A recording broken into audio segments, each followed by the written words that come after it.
আপনারা জানেন বর্তমান বাংলাদেশ নিয়ে কত রকমের ষড়যন্ত্র হইতেছে, কত রকমের ফিতনা ছড়াইতেছে।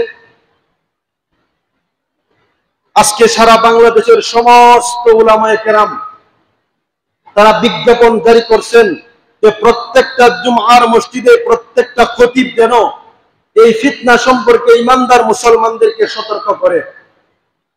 সারা বাংলাদেশের সমস্ত উলামায়ে কেরাম বলে দিয়েছেন যে ও খতিবরা যারা এই খুতবায় বসে বয়ান করেন, প্রত্যেকটা মুসল্লিদের কানে কানে এই ফিতনা সম্পর্কে জানায় দেন। বাংলাদেশের মধ্যে একটা ফিতনা শুরু হয়েছে, হিন্দুত্ববাদী ইসকনের ফিতনা। কিসের ফিতনা? হিন্দুত্ববাদী, সন্ত্রাসী, জঙ্গি।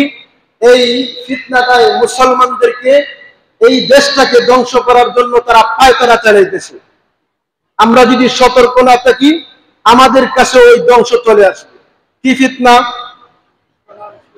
এই ইসকনের কয়েকটা সন্ত্রাস, তারা মুসলমানদের মেয়েদেরকে তারা তাবিজ করে, বিভিন্ন রকমের মন্ত্র দিয়ে, বিভিন্ন রকমের গাঁজা সেবন করে মুসলমান মেয়েদের সাথে তারা সম্পর্ক করে, শারীরিক সম্পর্ক করে, করার পরে তারা ফেসবুকের মধ্যে লিখে তারা লাভ জিহাদ করছে, বলেন নাউজুবিল্লাহ। হিন্দু স্কুলের ওই সমস্ত লম্পট যুবকেরা মুসলিম নারীদেরকে টার্গেট করে, হিজাবি নারীদেরকে টার্গেট করে। এই তো গত সপ্তাহখানিক আগের ঘটনা, গাজীপুরের একজন মহিলা মাদ্রাসার ছাত্রী, গাজীপুরের একজন মহিলা মাদ্রাসার ছাত্রী, সে 13 বছরের, তাকে তারা বিভিন্ন রকমের জাদুটুনা মন্ত্র করিয়া তার প্রেমের ফাঁদেও বিভিন্ন জায়গায় ফালায়।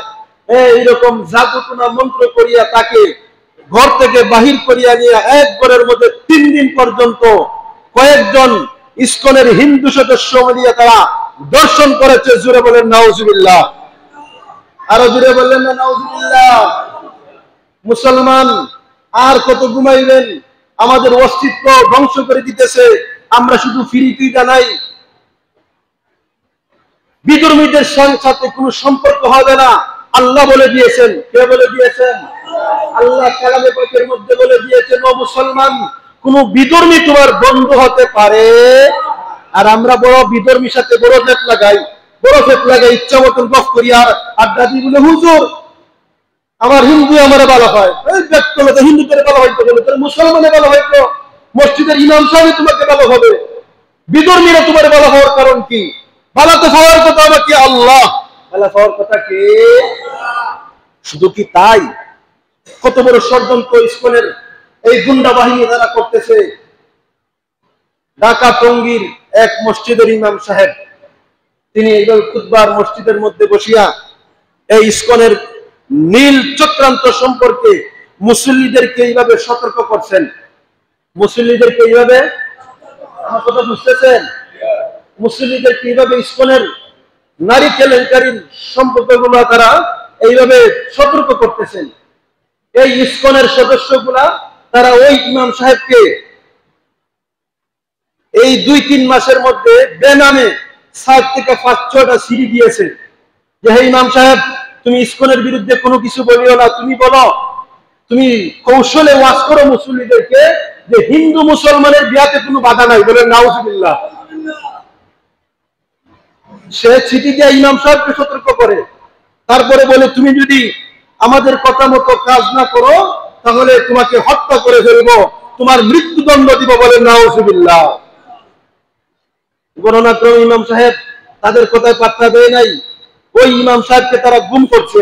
এই গত কয়েকদিনের ঘটনা, যারা সামাজিক যোগাযোগ মাধ্যম ব্যবহার করেন তারা কইতে পারেন। ওই ইসকনের সদস্যগুলা তারা ইমাম সাহেবরে গুম কইরা নিয়া তারা ইচ্ছা মতো ইমাম সাহেবকে নির্যাতন করছে।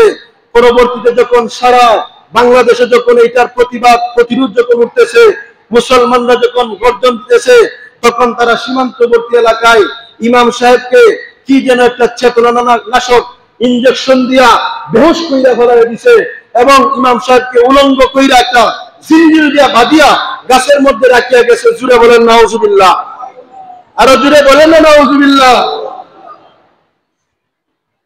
আমরা এই মঞ্চ থেকে জানাই দিতে চাই, এই সোনাপুর এলাকার মুসল্লিদের পক্ষ থেকে জানিয়ে দিতে চাই, এই রকম নীল নকশা যেই হিন্দুদের ইসকন নামের কট্টর সন্ত্রাসীগুলা মুসলমানদের মেয়েদেরকে নিয়ে করতেছে, ইমাম সাহেবদেরকে নিয়ে করতেছে, মুসলমান যদি জাগ্রত হয় তাহলে তোমরা ফালাবার রাস্তা পাবে না, বলেন ঠিক কিনা?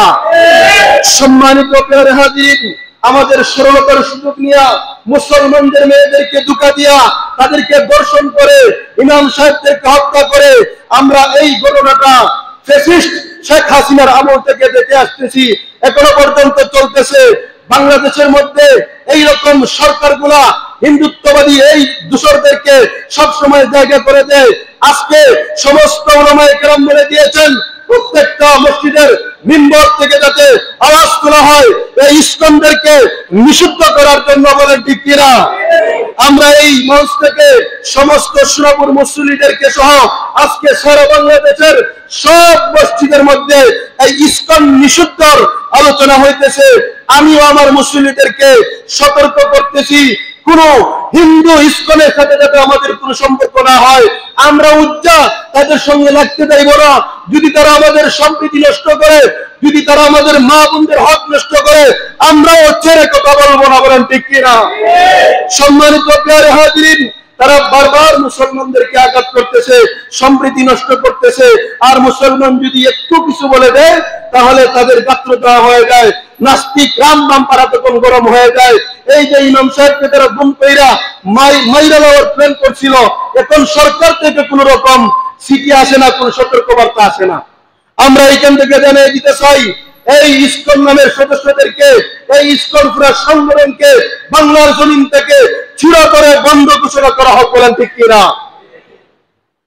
সম্মানিত প্রিয় হাজিরিন, আমরা তো শুধু গরু খাই আর আরামে ঘুমাই আর খাই, আমাদের ইমানের যে কি অবস্থা হইতেছে আমরা জানি না, জানার চেষ্টাও আমরা করি না।